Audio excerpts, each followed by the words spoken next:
కష్టపడి అన్ని తీసుకొస్తే ఆవిడ ఇంకా సరిపోలేదు, ఇంకా ఎంత ఖర్చు పెట్టినా ఇంకా సరిపోలేదు, నాకు ఇంకా కావాలి, నువ్వేం చేతకనడుగానే ప్రతిసారి నన్ను డెపోర్ట్ చేశారు. ఎక్కడైనా సరే ఆవిడదే పెత్తనం, మా మామగారింట్లో కూడా ఆవిడదే పెత్తనం. సో వాళ్ళని కూడా టార్చర్ చేసేది డబ్బుల గురించి. మా మామగారు చనిపోయారని తెలిసినా సరే కూతురని బాధ్యత కూడా లేకుండా వెళ్ళలేదు. నీకెందుకు పాపం చూపించాలి, నీకేం సంబంధం అని పాపం చూపించాలి. చెత్తవేళ మాటలు విని మీరు నిజం అనుకుంటున్నారు కానీ ఆడు పెద్ద ఫ్రాడ్ అండి, పెద్ద సైకో. మా నాన్నగారు చనిపోయారు, చనిపోయారన్న విషయం కూడా నాకు తెలియదు. అలా చేశాడు చెత్తవేళ.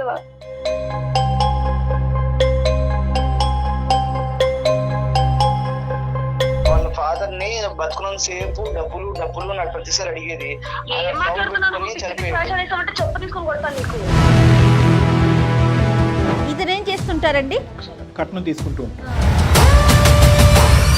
నువ్వు ఎన్ని నంగనాచి కబుర్లు ఆడినా వాళ్ళు నమ్ముతారేమో కానీ నేను నమ్మను సార్. ఆవిడన్నీ అబద్ధాలు చెప్తుంది సార్. మరి అబద్ధం ఏంటి? నువ్వు ముద్దు పెట్టుకోబోతుంటే అమ్మాయి కొడుతున్నట్టు ఫీల్ అయిందా?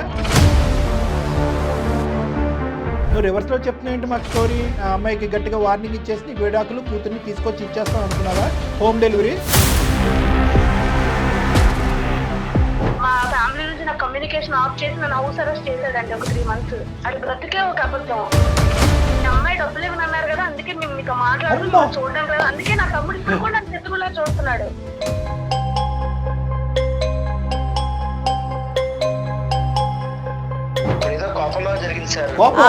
కోపంలో మనుషులు చంపేస్తారా? తండ్రి కూతురు బంధం కూడా తెంచేసుకుంది మీ అమ్మాయి అన్నట్టుగా మాట్లాడతావా? సార్ ఇదంతా కాదు సార్, నాకు అమ్మాయికి వద్దు సార్, నాకు ఆ విడాకులు ఇప్పించండి, లేదంటే నాకు పాపను పంపించండి. ఏం ఆటలుగా ఉందా వినోద్? విడాకులంటే వీడికి డివోర్స్ కాదు సార్, జైల్లో పెట్టించి ఊచలు లెక్క పెట్టించాలి. ఒక అమ్మాయి అంటే డబ్బులు ఇచ్చే ఏటీఎం మిషన్ లా చూసిన ఇలాంటి వాళ్ళకి జైల్లో పెట్టించాలి సార్. నాకు న్యాయం చేస్తారనుకుంటే ఆ అమ్మాయికి సపోర్ట్ చేస్తారండి సార్. అందమైన జీవితానికి ఎవరు మెయిల్ చేస్తే వాళ్ళకి సపోర్టివ్ గా మాట్లాడతారు డాక్టర్ గారు నేను అనుకుంటున్నారా ఏంటి?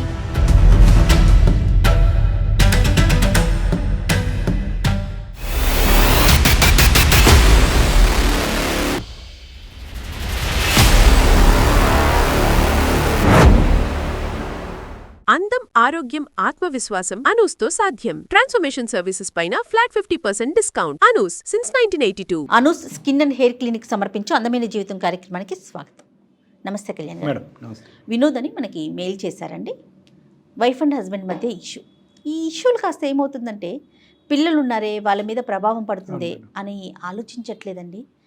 ఎవరికి బలం ఎక్కువ ఉంటే వాళ్ళు తీసుకుని వెళ్ళిపోవటం, వాళ్ళ దగ్గరే ఉంచుకోవటం, సెకండ్ పార్ట్నర్కి చూపించకపోవటము, కలవనీయకపోవటము, ఇలాంటి ఇష్యూస్ ఉంటే మనం ఫస్ట్ ప్రయారిటీ ఇస్తాము. ముఖ్యంగా మీతో మాట్లాడించేస్తే అది సార్ట్ అవుట్ అవుతుంది అనే ఒక ఉద్దేశంలో ఒకసారి కాల్ చేస్తాను.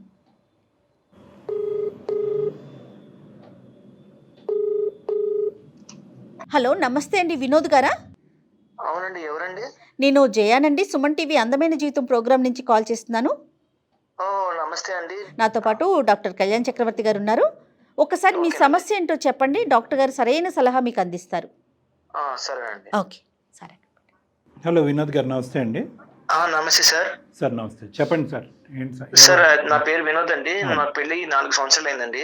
రైట్. 1.5 year పాప ఉందండి. మా వైఫ్ వచ్చేసి సౌమ్య అండి. మీరేం చేస్తుంటారు? సార్ నేను బిజినెస్ చేస్తున్నానండి. లవ్ మ్యారేజా, అరేంజ్డ్ మ్యారేజా? అరేంజ్డ్ మ్యారేజ్ అండి. పాప ఎంత అండి? పాపకి 1.5 year అండి. ఓకే, చెప్పండి సార్. సార్ అయితే మా వైఫ్ కి కొంచెం డబ్బు పిచ్చండి. అంటే ఎక్కువ ఖర్చులు చేయడం, లగ్జరీగా బతకాలనుకోవడం, ఇప్పుడు నాకు ఇది కావాలి అది కావాలని చెప్పడం, అందరితో కొంచెం కంపేర్ చేసుకోవడం, పక్కింటి వాళ్ళు ఎలా ఉన్నారు, ఎదురింటి వాళ్ళు ఎలా ఉన్నారు అని కంపేర్ చేస్తూ ఉంటే కొంచెం గొడవలు అయినాయి సార్. పాప పుట్టిన తర్వాత కూడా ఇంకా ఎక్కువైనాయి సార్. అంటే మా అన్నయ్య కొంచెం సాఫ్ట్వేర్ సార్, నేనైతే బిజినెస్ అండి. మా అన్నయ్య కొంచెం ఎక్కువ సంపాదిస్తారు నా మీద. సో మా అన్నయ్య వాళ్ళు కూడా చూసారు, వాళ్ళందరూ గొప్పలు అయిపోయారు, మనం ఇంకా ఇక్కడే ఉన్నాము, లగ్జరీ లైఫ్ కావాలి నాకు అని చీటింగ్ మరి గొడవ పడేది సార్. తనేం చేస్తుంటారండి? తను ఏమైనా జాబ్ చేస్తారా? లేదండి, ఆవిడ హౌస్ వైఫ్. ఓన్లీ ఖర్చు పెట్టడమే తను. నేను తప్పు చెప్పినా సరే నన్నే కావాలని టార్గెట్ చేయడం, నువ్వేం చేత కనబడి, నువ్వేం చేయడం లేదు, నువ్వేం సంపాదించడం లేదు. అంటే మీరు మామూలుగా వినోద్ గారు అంటే ఇంటికి సంబంధించిన అవసరాలు కానీ ఖర్చులు కానీ ఆమె యొక్క అవసరాలు కానీ ఇవన్నీ దగ్గరుండి మిగతా అన్నీ చూసుకుంటారా, లేదంటే ఆవిడ ఖర్చు ఎక్కువ మీ పీనాస్థానం ఎక్కువ, అంటే మీరేమైనా పీనాస్థానం చూపెడతారా? ఇంట్లో బాధ్యతలను మావేనంటే నేను కష్టపడి అన్ని తీసుకొస్తే ఆవిడ ఇంకా సరిపోలేదు, ఇంకా ఎంత ఖర్చు పెట్టినా ఇంకా సరిపోలేదు, నాకు ఇంకా కావాలి, నువ్వేం చేతకన్నాడు అని ప్రతిసారి నన్ను అంటే ఆవిడకి ప్రైమరీ కంపారిజన్ పారామీటర్ ఎవరో కాదు, మీ ఓన్ బ్రదరే. ఎందుకంటే అతను ఎంప్లాయీ, వాళ్ళకి ఏంటంటే స్టాండర్డ్గా ఒక శాలరీ వస్తుంది, స్టాండర్డ్గా ఒక టైమింగ్ ఉంటుంది. Okay okay. బిజినెస్ ఎక్స్పాండ్ అయిన తర్వాత మనకు లైఫ్ లో సెటిల్ అవ్వచ్చు. ఇప్పుడే కంగారుకు మనకి ఇంకా టైం ఉంది కదా, కొంచెం 2 years 3 years తర్వాత మనకి బిజినెస్ కూడా పెరుగుతుంది, అప్పుడు దాకా వెయిట్ చేయంటే లేదు నాకు లగ్జరీగా పోవాలి. మీరు ఒంటరిగా ఉంటారా, మీతో పాటు ఎవరు ఉంటారు? మీ బ్రదర్ వాళ్ళ వైఫ్ కూడా మీతోనే ఉంటారా? లేదండి, వాళ్ళు వేరేగా ఉంటారు, మేము సెపరేట్ గా ఉంటాం. నన్ను ఒక్కనే కదా సార్, వాళ్ళ ఇంట్లో వాళ్ళు కూడా ఉంటుంది. మా మామగారు కూడా కొంచెం ఆయన రిటైర్ అయిన ఎంప్లాయీ, ఆయన కూడా ఆరోగ్యం బాగుండేది కాదు, ఆయన కూడా చాలా ఇబ్బంది పెట్టేదండి డబ్బుల గురించి. సో మీరన్నా ఇవ్వండి, నేను అల్లుడితో ఉండలేకపోతున్నాను అని చెప్పేసి మీరన్నా డబ్బులు ఇవ్వండి అని చెప్పి ఆయన కూడా టార్చర్ పెట్టేది. మా బాబుమరిది చిన్నపిల్లడు అండి, అంటే కొంచెం టీనేజ్ అబ్బాయి, ఎక్కడైనా సరే ఆవిడతో పెత్తను, మా మామగారి ఇంట్లో కూడా ఆవిడతో పెత్తను. సో వాళ్ళని కూడా టార్చర్ చేసేది డబ్బుల గురించి. ఆయన ఉన్నప్పుడు కూడా ఆయన ఒక్క రోజు కూడా మెన్షన్ ఉండేది కదండి, ప్రతి రోజు ఫోన్ చేసి నాకు డబ్బులు పంపిస్తారా లేదా, ఇక్కడ అల్లుడు ఇలా చూసుకోవట్లేదు, చేతకాని చేశారని చెప్పేసి ఆయన్ని టార్చర్ పెట్టడం, నన్ను టార్చర్ పెట్టడం.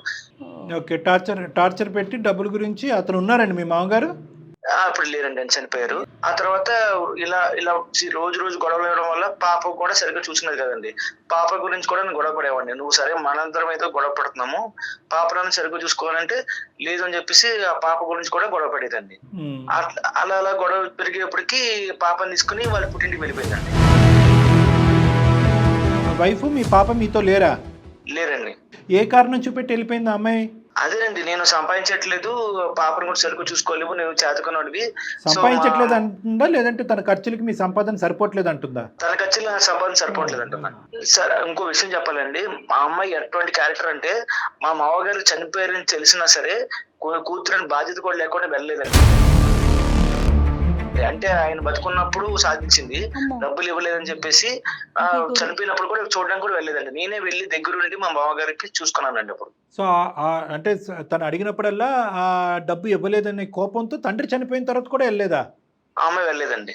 మరీ టూ మచ్ అండి. పాపను చూడడానికి వెళ్తున్నా సరే పాపను కూడా చూపించేది కాదండి, ఫోన్ లో కూడా మాట్లాడించేది కాదు. ఇలా సంవత్సరం నుంచి అడుగుతూనే ఉన్నాను, ఒక్కసారి ఇంటికి రండి, మనం మాట్లాడుకుందాం, ఇంటి గురించి మాట్లాడుకుందాం అంటే లేదు, నీకు నాకు సంబంధం లేదు, పాపను కూడా చూపించను, పాపకి నీకు సంబంధం లేదని చెప్పి అలా గొడవ కూడా చేసేదండి. పోనీ విడాకులు తీసుకుందాం అంటే దానికి ఒప్పుకోవడం లేదండి. విడాకుల వరకు వెళ్ళిపోయిందండి. అంటే మీరు ప్రపోజ్ చేశారా విడాకులు తీసుకుందాం అని చెప్పి? మరి సంవత్సరం నుంచి తను ఎటువంటి ప్రపోజల్ ఓకే, సంవత్సరం బట్టి రాలేదు అని చెప్పి ఈ మధ్య కాలంలో మీరు విడాకులు అని అడిగారా?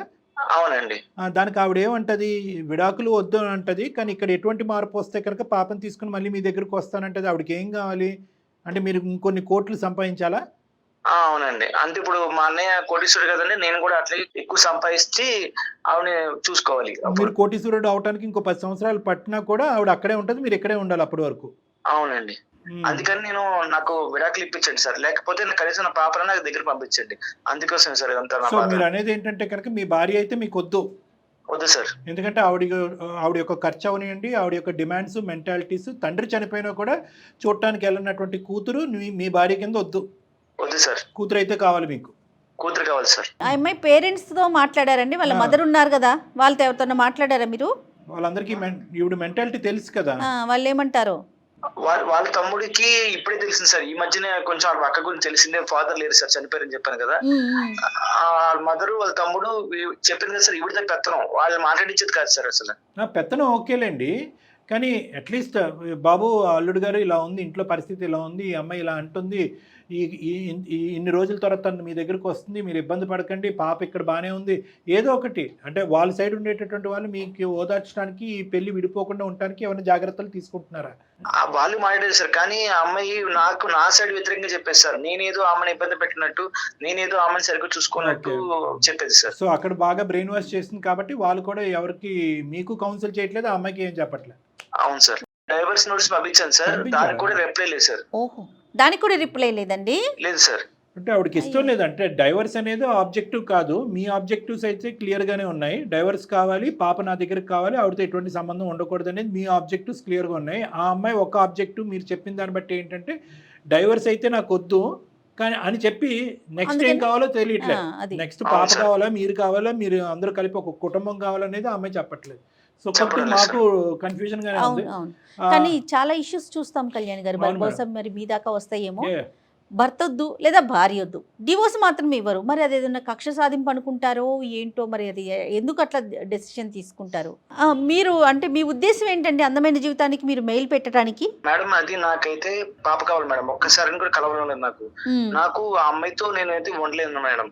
ఆవిడ నన్ను టార్చర్ పెట్టింది. అంతవరకు అర్థమైంది. మేము ఎవరితో మాట్లాడాలా, అమ్మాయితో మాట్లాడాలా లేదంటే మీ అత్తగారితో మాట్లాడాలా? ఆ అమ్మాయితో మాట్లాడండి సార్ ఒకసారి. మాట్లాడి అమ్మ నువ్వు దయచేసి విడాకులు ఇచ్చేసి పాపను అతనికి ఇచ్చేయనాలా? అంతే సార్. ఇది ఎట్లా కుదురుతుంది? అలా కాదు, నువ్వు నీ కండిషన్స్ ఏంటో చెప్పు. ఇంకో మీరు వినోద్ అట్లీస్ట్ ఇక్కడ ఇది ఒక సంప్రదింపు. విడాకుల గురించి అమ్మ నువ్వు విడాకులు అని చెప్పేటటువంటి ప్లాట్ఫామ్ కాదు ఇది. ఇదిగో నాకు ABCD కారణాల వల్ల నాకు నువ్వు నచ్చట్లేదు, ఇందులో ఎటువంటి మార్పు రాలేదు అని చెప్పి ఏమైనా కండిషన్స్ మీ తరపున ఏమైనా కండిషన్స్ చెప్పాలనుకుంటే చెప్పండి. ఆ తర్వాత లేదు కాదు కూడదంటే విడాకుల గురించి మాట్లాడదాం. నాతో కలిసి ఉంటారంటే పర్వాలేదు సార్, కానీ ఆవిడ కలిసి ఉండదు సార్. ఆవిడది నేను చూసినాక సార్ 4 సంవత్సరాల నుంచి పెళ్లి అయింది మాకు. ఆవిడ గురించి నాకు తెలుసు సార్, ఆవిడ మారదు సార్. అందుకని కనీసం పాపలను ఇప్పించండి, లేకపోతే విడాకులను ఇప్పించండి. అన్నిటికంటే పెద్ద ప్రాబ్లం ఏంటో తెలుసా మేడం, మధ్యవర్తిత్వం చేసి బ్యాలెన్స్ తీసుకురావడానికి ఎవరి ప్రయత్నం లేదు ఇక్కడ. అవునండి. పెద్దలు అనేవాళ్ళు ఏమైపోయారు నాకు అర్థం కావట్లేదు. పెద్దల పంచాయతీ అంటారు, కౌన్సిలింగ్ కంటే 100 రెట్లు బలమైనటువంటి ఒక శక్తి. చాలా వరకు మన క్లినిక్ వరకు రాకముందే 90% ఇక్కడ ఏంటంటే ఆ అమ్మాయి ఎవరు పెద్దవాళ్ళ మాట వినాలి అని అనుకోవట్లేదు. ఈ అబ్బాయి తన మనసులో ఉన్న భావాన్ని ఆ అమ్మాయికి ఎలా కమ్యూనికేట్ చేయాలనేటువంటి ఈ లోపల ఈ అబ్బాయి మనసు విరిగిపోయింది, అసలు బంధమే వద్దనుకుంటున్నాడు. ఆ అమ్మాయి గుర్తున్నాడో లేదో ఇతను అసలు ఒక తండ్రిగా. అంతే కదా. సరే ఒకసారి మరి మాట్లాడతారా, మరి మీ మిస్సెస్ కి కాల్ చేస్తారా? మాట్లాడతారండి. మీరు కాల్ చేసి మమ్మల్ని కాన్ఫిడెన్స్ లోకి తీసుకోండి. ఓకే. దయచేసి లైన్ లో వేచి ఉండండి. The person you are speaking with has put your call on hold. Hello, ఏం చెప్పు. ఏంటి సౌమ్య, నేను ఎన్నిసార్లు ఫోన్ చేసినా ఫోన్ ఎత్తవు. నేనేమో డైవర్స్ పంపించాను, దానికి రిప్లై ఇవ్వవు నువ్వు. ఏం మాట్లాడాలి నీతో? ఎందుకు నీకెందుకు పాపని చూపించాలి? నీకేం సంబంధం అని పాపని చూపించాలి? అది కాదు సౌమ్య, సంవత్సరం అయిపోయింది, మన పాపను ఒక్కసారి చూడాలి కదా. నువ్వు డ్రామాలు చెయ్యగాని నీకు పాపని చూపించడం అవి కుదరదు. నువ్వు వేసిన నక్క వేషాలన్నీ నాకు తెలుసు, కానీ నువ్వు ఎందుకు ఫోన్ చేస్తున్నావు చెప్పు ముందు. నీకు డైవర్స్ ఇవ్వను. అందుకే మన ప్రాబ్లం సాల్వ్ అవ్వట్లేదని చెప్పి అందమైన జీవితానికి నేను పంపించాను, మన మెయిల్ పే చేశాను, మన ప్రాబ్లం చెప్పాను వాళ్ళకి. వాళ్ళు మాట్లాడతారు నీతో. ఎవరికి ఫోన్ చేస్తా, ఎవరికి చెప్తావు? వాళ్ళు మాట్లాడతారు. మేడం లైన్ లో ఉన్నారు, ఒకసారి. నమస్తే అండి సౌమ్య గారు మరోలా అనుకోవద్దండి. మీ హస్బెండ్ మాకు మెయిల్ పెట్టారు, ఒక చిన్న పాప ఉంది, పాపను కూడా చూసే అవకాశం నాకు దొరకట్లేదు, నాకేం చేయాలో అర్థం కావట్లేదు, అవసరమైతే నేను డివోర్స్ కి రెడీ అన్నట్లుగా. నువ్వు మీడియాలో కూడా పెట్టేస్తావా? నువ్వు ఎలాగా కూడా బ్రతకనివ్వను. అలా అనుకోవద్దు సౌమ్య గారు, ఇది ఒక మంచి వేదిక అండి, అందమైన జీవితం. నాతో పాటు డాక్టర్ కళ్యాణ్ చక్రవర్తి గారు కూడా ఉన్నారు. అంటే మిమ్మల్ని ఏదో వీధిలో పెట్టాలనో మిమ్మల్ని బయట నన్ను ఏం చేయాలనుకుంటున్నావు? మా నాన్నకు దూరం చేసావు, ఇంకేం చేయాలనుకుంటున్నావు? కదమ్మా, మీ నాన్నగారికి దూరం చేయటం ఏంటమ్మా సౌమ్య? అంటే నీ వర్జన్ వినకుండా మేము ఎటువంటి కంక్లూజన్ కి రాలేదమ్మా. చెత్త విధవ మాటలు విని నిజం అనుకుంటున్నారు, కానీ ఆడు పెద్ద ఫ్రాడ్ అండి, పెద్ద సైకో అతను. నా తండ్రి నాకు దూరం చేసిన సైకో. ఇప్పుడు నా ఇంట్లో ఉన్నా కూడా నా తమ్ముడు కూడా కనీసం నాతో మాట్లాడట్లేదు. ఇదంతా విచిత్రంగా ఉందమ్మా, మాకే ఆశ్చర్యంగా ఉంది. ఒక చిన్న నీడనిచ్చింది, దాన్ని కూడా ఉండనివ్వట్లేదు. ఇప్పుడు నన్ను వీధిలో పెట్టేశాడు ఇంకా ఏకంగా నా మీడియాలో. అయ్యో అట్లా అనుకోవద్దమ్మా. ఒక్క సబ్జెక్ట్ పక్కన పెట్టమ్మా, ఇది పబ్లిక్ ప్లాట్ఫామే కానీ సమస్యలకు పరిష్కారం చెప్పేటటువంటి ప్లాట్ఫామ్.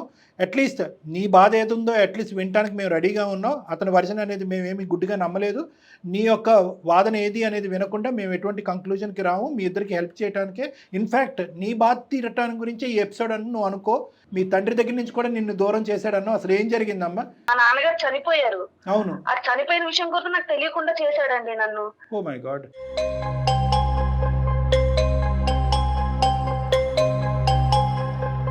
అతను ఇంకో విధంగా చెప్పాడమ్మా మాకు. ఏం చెప్పావు? వినోద్ నువ్వు చెప్పు, ఏం చెప్పావు అసలు? ఏం చెప్పావు? మాకేం చెప్పావో చెప్పు వినోద్. పాపం చూపించలే, ఏం చెప్పావు నువ్వు అసలు? అదంతా వదిలేసే, వాళ్ళ తండ్రి గురించి నువ్వు మాకేం చెప్పావో చెప్పు నాన్న. వాళ్ళ ఫాదర్ ని బతుకున్నంత సేపు డబ్బులు డబ్బులు నాకు ప్రతిసారి అడిగేది. ఏం మాట్లాడుతున్నావు నువ్వు? పిచ్చి పిచ్చి భాష అనేసామంటే చెప్పు తీసుకొని కొడతాను నీకు. అమ్మ డబ్బులు అమ్మ చెప్తా తర్వాత కొడుతు కానీ అతను అసలు ఏం చెప్తున్నాడు వినమ్మా. సోది మాటలు తప్పించి ఇంకేం ఉండదు. ఇంకా మేము అతని మాట విన్నో, అంతే. ఇంకా అతని మాట మేము విన్నో. నువ్వు చెప్పమ్మా, నువ్వు చెప్పు అసలు ఏం జరిగింది మొదటి నుంచి చెప్పు. పెళ్ళై 4 సంవత్సరాలు అవుతుంది. నాకు 1 సంవత్సరం పాప ఉంది. మాది అరేంజ్ మ్యారేజ్ అండి. నాకు 30 లక్షలు కట్నం ఇచ్చి చేశారండి ఈయనకి. 30? ఇతనేం చేస్తుంటారండి? 30 లక్షలు కట్నం తీసుకుంటారు. ఎందుకు చేసుకున్నాడు? పెళ్లి అయిన దగ్గర నుంచి డబ్బు డబ్బు డబ్బు డబ్బు డబ్బు డబ్బు అదే పని అండి. ఎప్పుడు మాకు గొడవలే. 30 కాకుండా 30 కాకుండా పాపం నా పెళ్లికే చాలా అప్పు చేసి ఉన్నారండి మా ఇంట్లో వాళ్ళు. హింస పెట్టి కొట్టి తిట్టి ఎన్నిసార్లు మా పుట్టింటికి వెళ్ళా మళ్ళీ తెచ్చి మళ్ళీ అదే టార్చర్ చేసేవాడు. అన్ని చేసి చెత్త పనులన్నీ చేసి ఇప్పుడేమో మీకు చెప్తున్నాడు అన్ని. మాకేమని చెప్పాడంటే అతను మీకు విపరీతమైన డబ్బు పిచ్చంట, లగ్జరీ పిచ్చంట, ప్రతిరోజు ఒక రాజభోగాన్ని మీరు అనుభవించాలంట. లగ్జరీ నా కారులో తిప్పుతున్నావా? బంగ్లాలు కొన్నావా? 7 వారాలు నగలేసావా? ఏం కొన్నావు చెప్పు నువ్వు నాకు. అదే కదా ఏమని చెప్పి కంప్లైంట్ చేసావు? ఏం జరిగింది? నువ్వు నాకు డబ్బు ఇచ్చావా? ఏది చూపించు. నీకు తెలీదా? ఏంటి తెలీదా? అవును, నువ్వు చేసిందే చెప్తున్నాను అక్కడ. ఏం చేశాను? నువ్వు నీకు విడాకులు కావాలని అక్కడికి వెళ్ళావో నాకు అర్థమవుతుంది, కానీ నేనైతే నీకు విడాకులు ఇవ్వను, పాపను కూడా ఇవ్వను. నువ్వు ఎన్ని నంగనాచి కబుర్లు ఆడినా వాళ్ళు నమ్ముతారేమో కానీ నేను నమ్మను. ప్రతిసారి అడుగుతూ కొడుతూనే ఉంటాడండి డబ్బులు కొట్టడం ఏంటయ్యా వినోద్?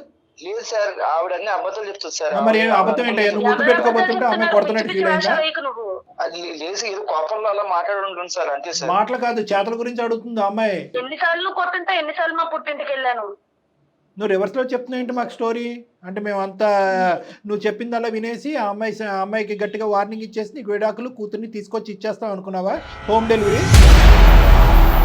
నా పుట్టింట్లో ఉంటున్నా, నా తమ్ముడు కూడా నాతో మాట్లాడట్లేదు సార్. తను చేసిన దానికి నా తండ్రి దూరం అయిపోయాడు. తమ్ముడు ఎందుకు మాట్లాడట్లేదు? ఇంకా బాధపడతారు కదా మేడం. ఎన్నిసార్లు కొట్టి తగ్గించుకొని మా ఇంటికి వెళ్తాను. మా నాన్నగారు రిటైర్డ్, అయినా ఆయనకి హెల్త్ ప్రాబ్లం కూడా ఉండేది చాలానా. ఓకే, చనిపోయారు కదా మా నాన్నగారు. ఇందాక ఏదో చనిపోయినప్పుడు ఏదో అబద్ధం ఆడారు. చనిపోయారు అంటే మాకు ట్రాష్ అంటే 4 years జర్నీలో చెప్తున్నానండి. కొట్టి కొట్టి కొట్టి మా ఇంటికి పంపించేవాడు. డబ్బు ఎప్పుడు 24 గంటలు డబ్బు తెచ్చు. వాళ్ళు పాపం నా పెళ్లికి చేసిన అప్పే తీర్చుకోలేదు. ఫైనల్ గా నేనైతే డబ్బులు తేను, ఏదంటే ఈమెకి ఎట్లా చేసినా అవ్వదలే ఇంకని చెప్పేసి నా దగ్గర నుంచి ఫోన్ తీసుకొని మా ఫ్యామిలీ నుంచి నా కమ్యూనికేషన్ ఆఫ్ చేసి నన్ను హౌస్ అరెస్ట్ చేశాడండి ఒక 3 months. ఆ టైంలో మా నాన్నగారు చనిపోయారు. ఆ విషయం అసలు నాకు తెలియదు. ఫంక్షన్కి వెళ్ళినప్పుడు మీ నాన్నగారు చనిపోయారంటే నేను ఇంకా చెప్తుంటే నీకు ఇంకా నాకు ఎమోషన్ వస్తుంది. చనిపోయారన్న విషయం కూడా నాకు తెలియదు. అలా చేశాడు చెప్తాడు.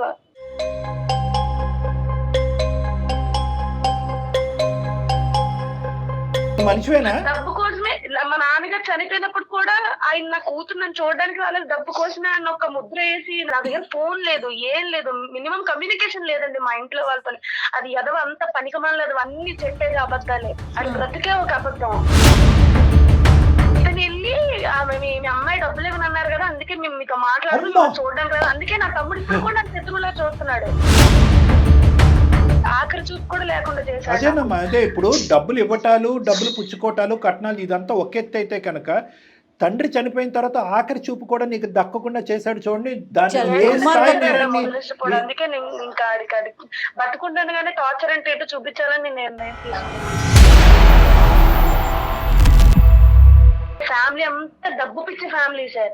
అన్న కూడా డబ్బు పిచ్చి నా కొడుకే. ఈయన కూడా మా నాన్నగారికి గవర్నమెంట్ ఎంప్లాయీ కదా, డబ్బులు ఇస్తాడు అని చెప్పేసి నన్ను ఊరికే కాల్చుకుని తినేవాడు సార్, కొట్టి కొట్టి. వీళ్ళు బ్రదర్ పిల్లం కూడా వెళ్ళిపోయిందా మరి? వాళ్ళు గొడవలు ఆడుకుంటారు, వాళ్ళు ఉంటారు సార్. ఫ్యామిలీ ఒకలా ఉండదు కదా సార్. మా అత్తమామ అందరూ డబ్బు పిచ్చోలే సార్. ఈయన ఏం చేసినా కూడా వాళ్ళు జోహార్లు పలుకుతా ఉంటారు అన్నదమ్ములు, వాళ్ళ ఇంట్లో వాళ్ళు కూడా. చెత్తవేదం వెనకేసుకుని వచ్చి ఈ రోజు మా నాన్న దగ్గర చచ్చిపోయినప్పుడు కూడా నేను చెడ్డయ్యా, ఆయన చనిపోయారు, ఆఖరి చూపు కూడా లేకుండా చేశాడు. ఇప్పటికైనా మీ అమ్మగారికి నిజాలు తెలుసమ్మా? మీ బ్రదర్ కి తెలుసో లేదో నాకు తెలియదు కానీ మీ మదర్ ఇప్పుడు నమ్ముతున్నారా? మా అమ్మగారికి తెలుసండి. మా తమ్ముడు అయితే అసలు నా మాటలు వినిపించుకోవట్లేదు, అసలు నాతో మాటే మాట్లాడాను. చిన్న పిల్లోడు కదా, చూసినట్టు ఏంటంటే వెళ్ళిపోతుంటాడు. తల్లి వేరు తమ్ముడు వేరు కదమ్మా, వాడు చిన్నోడు అయి ఉంటాడు. కాదు సార్, అమ్మాయి అన్ని అలాగే చెప్తుంది సార్. అలాగంటే ఎలా చెప్తుంది? అసలు అమ్మాయి ఎలాగే చెప్తుంది. నువ్వు ఆగు వినోద్, ఎవరు కట్టకథలు చెప్తున్నారో అర్థం అవుతుందిలే. రెండే ఇష్యూస్ చెప్పు, మనం క్లోజ్ చేసేద్దాం మ్యాటరు. సౌమ్యాని కట్నం అడిగావా లేదా, తర్వాత ఇంకా కట్నం తెమ్మని చెప్పి వాళ్ళ ఇంటి మీద ఒత్తిడి పెట్టావా లేదా? Yes or no? లేదు సార్, వాళ్ళు ఇష్టపడి వాళ్ళు ఏదో వాళ్ళ అమ్మాయి కోసం ఇచ్చుకున్నారు సార్ డబ్బులు. అవి నేనేమి అబ్బా, కట్నం అడగలేదు గిఫ్ట్ సార్. ఇచ్చారు. తర్వాత నువ్వు అమ్మాయిని ఎప్పుడు కూడా ఇప్పుడు వరకు కట్నం విషయంలో ఎప్పుడు కొట్టలేదు, వాళ్ళ ఇంటికి డబ్బులు తెమ్మని పంపించలేదు. పుట్టింటికి వెళ్ళలేదా తను ఎప్పుడు కూడాను?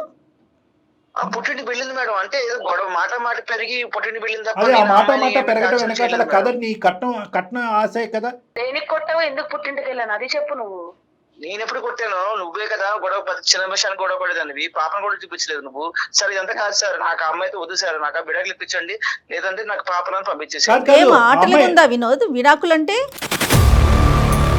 30 లక్షల వరకు వచ్చింది, ఇంకో 70 లక్షలు ఇస్తుందంట అమ్మాయి. మేము అమ్మాయిని ఒప్పించి ఆ 70 లక్షలు కూడా తెప్పిస్తాం అమ్మాయి ద్వారా. అప్పుడు ఓకేనా? లేదు సార్, ఆ అమ్మాయి అలాగే అన్ని అబద్ధాలు చెప్పదు సార్, ఆ మాటలు నమ్మకండి మీరు. అమ్మాయి అన్ని అబద్ధాలే, కొట్టడం అబద్ధమే, కట్నం తెమ్మంటం అబద్ధమే. నువ్వు ఇంట్లో బంధించేసి ఫోన్ తీసేసుకుని వాళ్ళ నాన్నగారు చచ్చిపోయారు అన్నప్పుడు కూడా ఆ అమ్మాయికి ఒక ఫోన్ కాల్ వరకు వెళ్లకుండా వాళ్ళ నాన్నగారు ఒక అపోహలో చనిపోవటం అనేది కూడా అబద్ధమే. లేదు సార్, ఆ అమ్మాయి బలంగా చనిపోతే వెళ్ళలేదు సార్, నేనే దగ్గరుండి చూసుకున్నాను సార్. ఆ అమ్మాయి అయితే ఎవరు తెలీదు, ఫోన్ చూడడానికి వెళ్ళి తీసుకొని ఇంట్లో పెట్టేసి అది పంపిస్తే నాకు ఎలా ఇందాకటి నుంచి తెలుస్తుంది? నువ్వు వెళ్ళి ఇవన్నీ నమ్మనొచ్చు ఒక కదా, ఎత్తు, దగ్గర తల్లి చనిపోయి కూతురు పర్ఫార్మెన్స్ వెళ్ళకపోవటం చేసావు. ఏంటని నాకు అవునండి, నాకు కూడా అది అనిపించింది డాక్టర్ గారు. ఏం బాబు వినోద్, ఇప్పటికైనా నిజాలు చెప్పు. ఎందుకంటే మాకు సంబంధించినటువంటి ఎంక్వైరీస్ కూడా మేము చేసుకుంటాము. ఈ నిజాలు అనేటటువంటిది ఎల్లకాలం దాగి ఉండవు. నువ్వు ఏం చెప్పాలనుకుంటున్నావు ఒకసారి ఫైనల్గా చెప్పు, దాన్ని బట్టి ఏం చేయాలనేది మేము ఆలోచిస్తాం. సౌమ్యకి ఎటువంటి హెల్ప్ చేయాలో చేస్తాం మేము. సరే, ఆ అమ్మాయి చెప్పింది నిజం అనుకోండి, నేను చెప్పిన అబద్ధాలు అనుకోండి, నేను తీసుకున్న అమ్మాయి ఏదో టార్చర్ పెట్టానంటుంది కదా, ఓ నేను అయితే నాతో ఎందుకు ఉండడం, అమ్మాయి విడాకులు ఇప్పించేసాను సార్, లేకపోతే నా పాపను నాకు పంపించండి చాలు, ఇదంతా నాకు వద్దు. అమ్మాయి డబ్బులు ఇస్తే విడాకులు అక్కర్లేదు, డబ్బులు ఇవ్వకపోతే విడాకులు కావాలి, నీది అది రూలు. ఏ మొహం చూసి నీ బిడ్డ నీకేమంటావు? సౌమ్య బిడ్డ కావాలి, డైవర్స్ కావాలంటమ్మా, పంపించు. వీడికి డివోర్స్ కాదు సార్, జైల్లో పెట్టించి ఊచలు లెక్క పెట్టించాలి. ఒక అమ్మాయి అంటే డబ్బులు ఇచ్చే ఏటీఎం మిషన్ లో చూసిన ఇలాంటి వాళ్ళకి జైల్లో పెట్టించాలి సార్.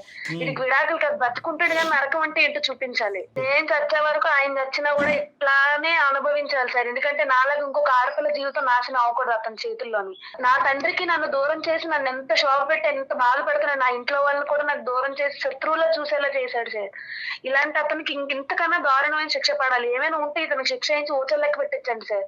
డివోర్స్ అయితే మాత్రం నేను ఇవ్వను సార్. బాబు వినోద్, ఐ ఓపెనర్, ఆ అమ్మాయి అదే డివోర్స్ సార్, ఇవ్వట్లేదంటే కనుక మళ్ళీ డివోర్స్ ఇస్తే మళ్ళీ ఇంకొక అమ్మాయిని చేసుకుంటే కట్నం వస్తుంది కదా కరెక్ట్ సార్. డబ్బు కరెక్ట్ డబ్బు అమ్మా. పిచ్చి చేరాలకి. ఇంకొకటి కూడా చెప్తున్నాను, పాప అతనికి రాదని తెలుసండి. కానీ అక్కడ గన్ను పెడితే కనుక అట్లీస్ట్ పాప అది. రాకపోయినా డివోర్స్ వస్తుంది. పాపను చూసి సంవత్సరం అవుతుంది సార్, ఒక్కసారి కూడా తన ఫోటో కూడా చూడలేదు సార్ నేను. కానీ పెంచి పెద్ద చేసి అంత పెద్దదాన్ని చేసిన ఆ అమ్మాయికి చివరి చూపు లేకుండా చేశారు కదా మీరు తండ్రిని. అప్పుడు ఆ అమ్మాయి ఎంత బాధపడాలండి? ఇమ్మంటావా టిట్ ఫర్ టాట్? ఈ మాట అనకూడదు, కానీ రేపు పొద్దున నువ్వు ఎక్కడో ఏదో అయ్యావు అనుకో, నీ కూతురు నీ దగ్గర పంపించకపోతే నీకు ఎలా ఉంటుంది? నీకు పశ్చాత్తాపం ఉందా? నీకు మనసు ఉందా? అప్పుడు ఏదో కోపంలో జరిగింది సార్. కోపంలో మనుషులు చంపేస్తారా? ప్లస్ అక్కడికి వెళ్ళి ఇంకో వర్షన్ ఇస్తావా? తండ్రి కూతురు బంధం కూడా తెంచేసుకుంది మీ అమ్మాయి అన్నట్టుగా మాట్లాడతావా?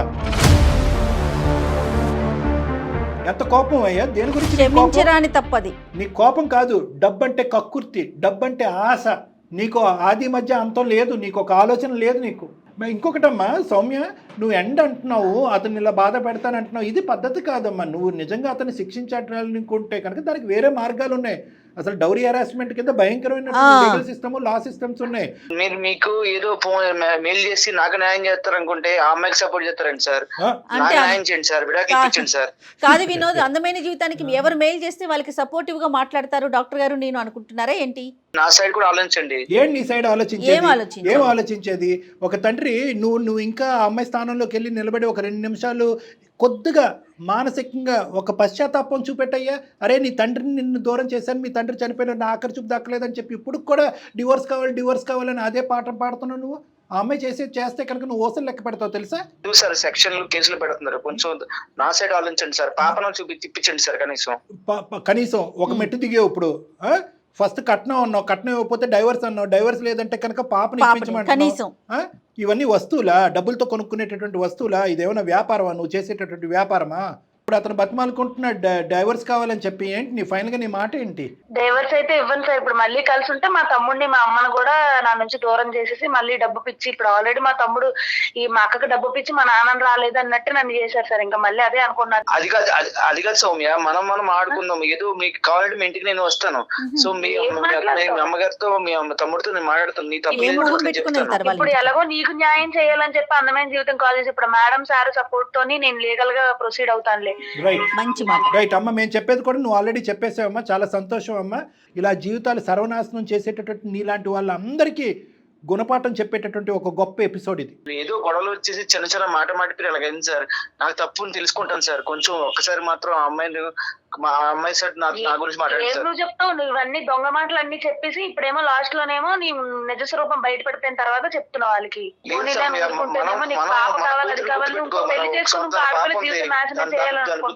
దాని గురించి మాట్లాడుకున్నాం. కూతురు ఇప్పుడు గుర్తుకొచ్చిందా మీకు? ఆ బాధతో చనిపోయినటువంటి ఆ తండ్రిని కూడా తీసుకురా, మీ ఆవిడ నీ దగ్గరికి వస్తుంది ఆటోమేటిక్ గా. మీరు రప్పిస్తాం ఒకసారికి అమ్మాయి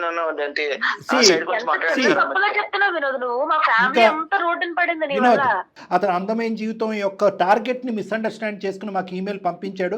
మేము కూడా సాక్ష్యాధారాలు వెరిఫై చేస్తాం. మేము కూడా కొంతమందిని కాంటాక్ట్ చేస్తాం.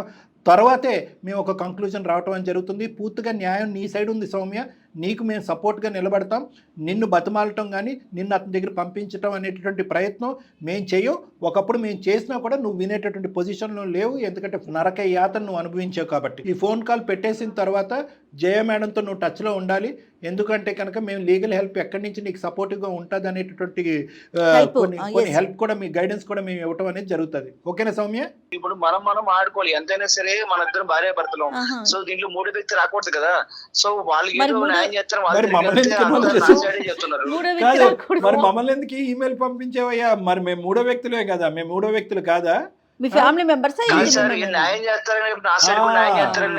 కావాల్సిన న్యాయం నీకు కావాలి. నీకు కావాల్సినటువంటి కట్న న్యాయం కానీ, నీకు కావాల్సిన డివోర్స్ న్యాయం కానీ, నీకు కావాల్సినటువంటి బిడ్డ న్యాయం కావాలి. దేవుడు ఎక్కడైతే న్యాయం చేయాలనుకుంటాడో అక్కడే న్యాయం జరుగుతుంది. ఆ అమ్మాయికి ఇప్పుడు న్యాయం జరగాలి. ఆ అమ్మాయికి కాదు, నీ బిడ్డకు కూడా న్యాయం జరగాలి. ఆ విధంగా మేము ఫైట్ చేస్తాం. ఆ అమ్మాయి నేను నచ్చ చెప్తాను. ఒక్కసారి పంపించండి సార్, మాట్లాడమని సార్. మీరు న్యాయం చేస్తారని మీకు చేశాను సార్. మేము నీకు ఆల్రెడీ న్యాయం చాలా చేస్తాం. నీ మాటలు చాలా విన్నాం, నీ కాకమ్మ కబుర్లు చాలా విన్నాం.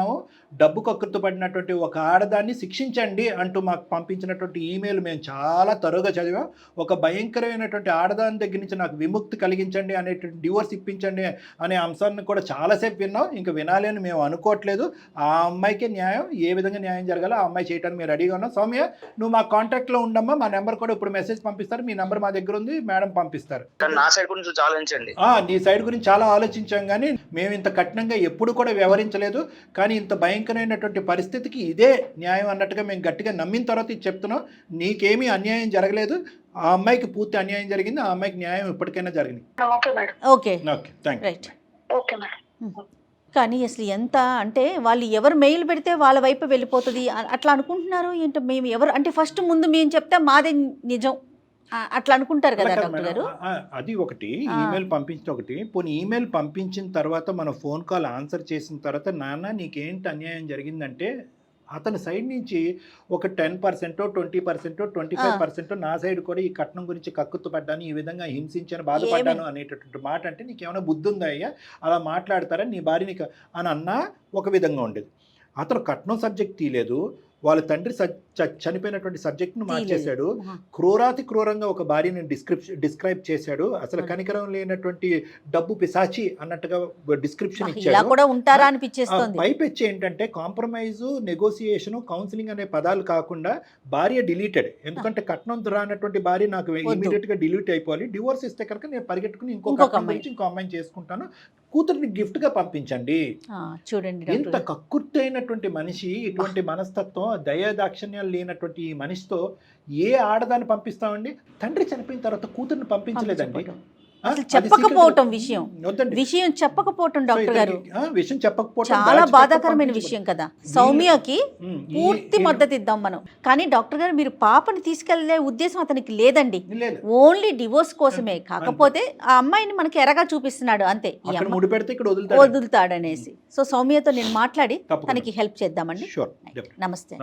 అందం, ఆరోగ్యం, ఆత్మవిశ్వాసం అనూస్తో సాధ్యం. ట్రాన్స్ఫర్మేషన్ సర్వీసెస్ పైన ఫ్లాట్ 50% డిస్కౌంట్. అనూస్ సిన్స్ 1982.